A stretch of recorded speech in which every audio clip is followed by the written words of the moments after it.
बिस्मिल्लाहिर्रहमानिर्रहीम। उम्मीद है कि आप तमाम लोग खैरियत से होंगे। आज का जो हमारा टॉपिक है वो एक्सरसाइज 3.3 पर है। Question number 3, if g into x equal to 3x plus 2 finds the values of just part number 1 g into 0 and part number 2 g into minus 3 and part number 3 g into 2 into 3।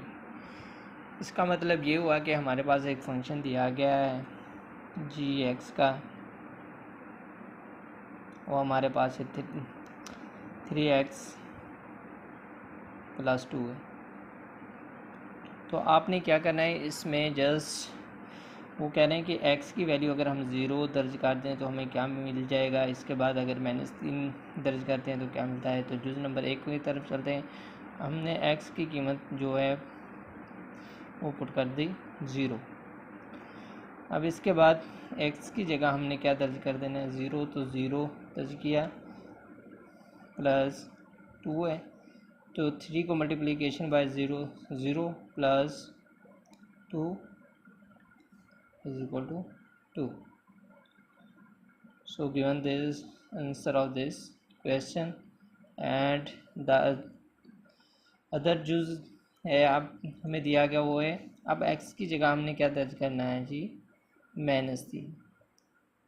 जो हमें function दिया गया है एक, इसी में हमने ये तमाम की तमाम तीनों वैल्यूज़ दर्ज करनी है। तो -3 दर्ज कर दिया, तो इसका मतलब ये हुआ कि 3 -3 प्लस 2। अब आपने 3 को ज़रब दी -3 के साथ, तो -9 बन जाएगा और इसके बाद जमा का 2 है। -9 में से जमा का 2 निकाल दिया तो -7, यानी जी इंटू -3 की जो कीमत आपके पास आ जाएगी वो -7 आ जाएगी। इसी तरीके से हम ये जुज़ नंबर 1 को हल कर दिया है। इस तरीके जुज़ नंबर 2 और अब इसके बाद जुज़ नंबर 3 है हमारे पास, वो हमें दिया गया है जी कि g इंटू 2 इंटू 3। तो अब देखते हैं 3x की जगह हमने क्या दर्ज करना है, 2/3। तो 2/3 दर्ज कर दें, इसके बाद जमा का 2 है। तो देखें 3 के साथ 3 कैंसिल हो जाएगा। अब 2 को ज़रब दी 1 के साथ तो 2 आ जाएगा और इसके बाद जमा 2 ये है। 2 जमा 2 कितने बन जाएगा आपके पास, 4। क्वेश्चन का हमारे पास दूसरा जुज़ है, उसमें वो कह रहे हैं कि h इंटू एक्स एक फ़ंक्शन है, उसकी जो वैल्यूज़ है x की 2 है प्लस 1 है। तो इसमें भी आपने जुज़ नंबर 4 में दिया गया कि आपने x की कीमत क्या दर्ज कर देनी है जी, 1। x की जगह आपने 1 दर्ज कर देना है। तो दूसरी साइड पे हमने 1 का क्या मालूम कर लिया, मुरब्बा, आगे जमा 1। देखें 1 का मुरब्बा मालूम किया तो 1 ही आ रहा है। इसके बाद जमा का 1 है तो 1 जमा 1 2 आपको मिल जाएगा। इसी तरीके से हम जुज़ नंबर 5 की तरफ चलते हैं। तो जुज़ नंबर 5 में क्या है कि h -4। अब उन्होंने कहा कि जी आपके पास x की जो वैल्यूज़ है वो -4 है, तो दोनों साइडों पे हमने x की जगह -4 दर्ज कर दिया।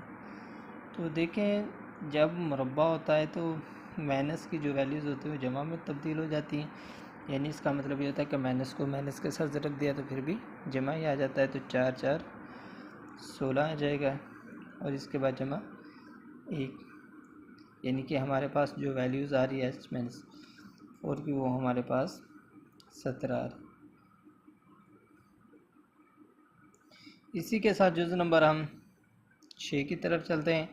तो जुज़ नंबर 6 में हमें बताया गया है कि जो h की वैल्यू है आपके पास -1/2। अब देखें x की जगह आपने क्या दर्ज करना, -1/2 का मुरब्बा और जमा क्या है जी 1। अब देखें माइनस है तो ये क्या हो जाएगा, जमा हो जाएगा, क्योंकि मुरब्बे के साथ माइनस का ताल्लुक कहता है, ऐसा होता है कि माइनस ज़रब माइनस। तो जब दोनों माइनस दोनों सेम साइन आपस में ज़रब होते हैं तो अलामत किस कहती है, जमा कहती है। तो 1 का मुरब्बा लिया तो 1 आ रहा है, 2 का मुरब्बा लिया तो 4 आ रहा है, और इसके बाद जमा 1। तो अब इसके बाद इसका LCM यानी जो इजाफे का ले लें, तो आपके पास देखें जिसका बटाना हो तो 1 होता है, 4 को तकसीम किया तो 4 एकम 4। देखिए नीचे वाले मखरज से तकसीम करते हैं, जो हमारे पास जो इजाफे का जो जवाब है जिसको ऊपर वाली रकम के साथ ज़रब दे दे तो 1 एकम 1 आ जाएगा।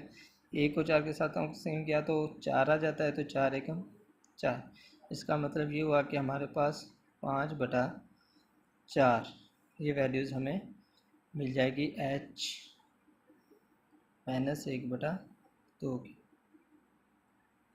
उम्मीद है कि जो आज का हमारा टॉपिक है वो है 2 फंक्शन दिए गए मुख्तलिफ और उनकी वैल्यूज़ x की दी गई, उनको दर्ज करके हमने हल करना था।